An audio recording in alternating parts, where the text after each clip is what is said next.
Hello everybody, welcome back. I'm Inside Legends. Today is Wednesday, January 21st, 2026, and today we're going to be talking about this news out of the state of Montana that this person, Seth Bodnar, is running for the United States Senate, not as a Democrat, not as a Republican, but as an independent, or plans to run for Senate as an independent. And according to this article, Democrats are angered about this, but they should not be.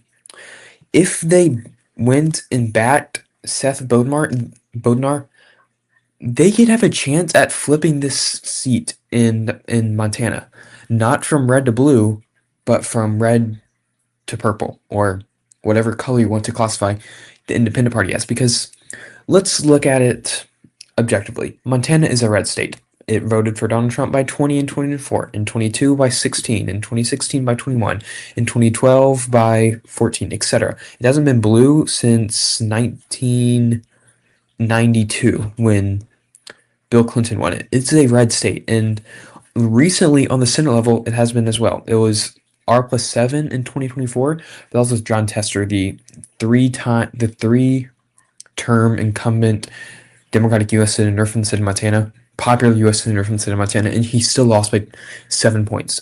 Montana is a red state, and in 2020, it was R+10.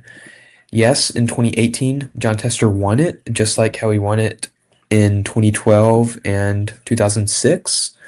And this state has actually had Democrats in the Senate office for a while. 2008, it was safe for the Democratic Party. 2012, what was it? 2014 is when it became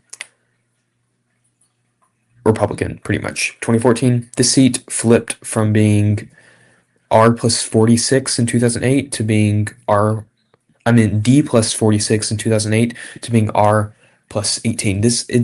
The point is now Montana is a red state, and Democrats are not going to win in the Senate race. So Democrats who are angered at this news, angered at John Tester, like I said, the former senator from Montana who lost re-election in 2024, who are angry at him for endorsing, not quite endorsing, but promoting this independent to run for Senate. He's the best chance Democrats have. Democrats cannot flip Montana, but they can take it away from the Republican Party. And this person, Seth Bodnar, is the president of the University of Montana. He's the best chance of Republicans losing a Senate seat. And the reason I want to talk about this is because he's running, like I said, as an independent, and Democrats cannot win in deep red states anymore on the Senate level. They just cannot.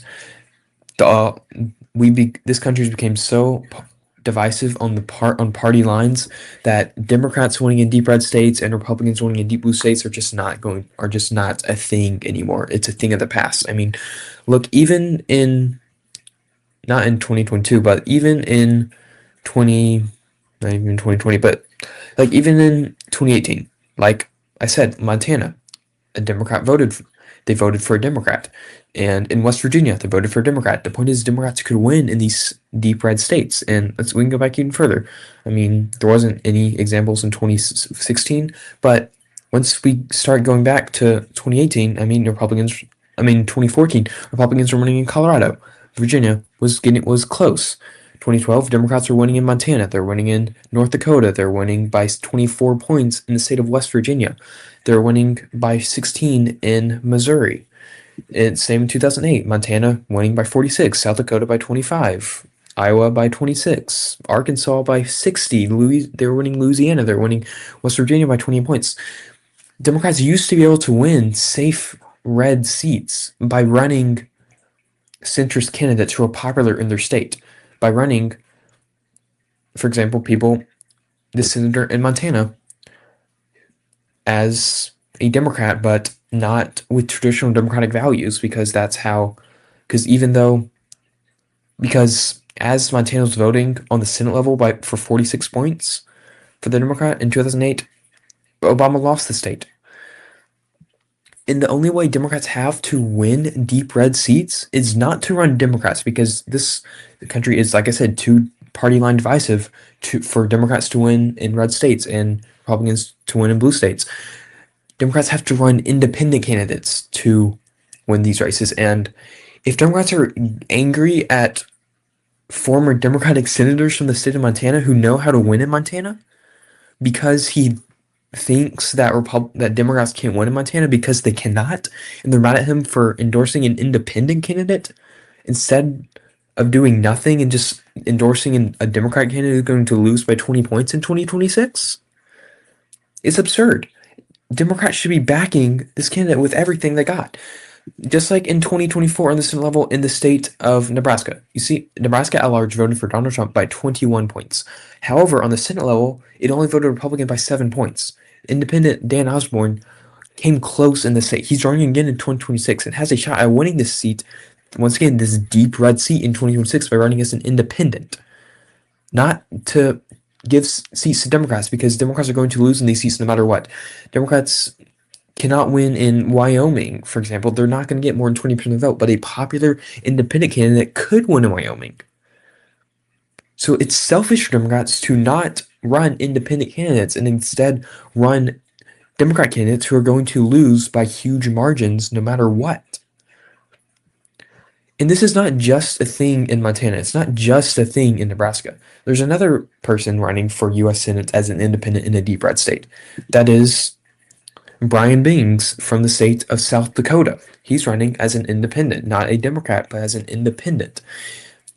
If people like this, I mean, he's a senator for the state of South Dakota, not for Washington, but for South Dakota. I actually don't know too much about him, but he's a former,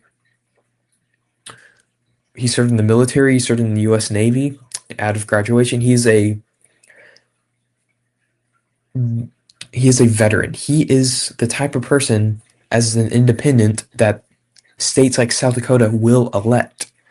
South Dakota is never going to elect a Democrat in a million years.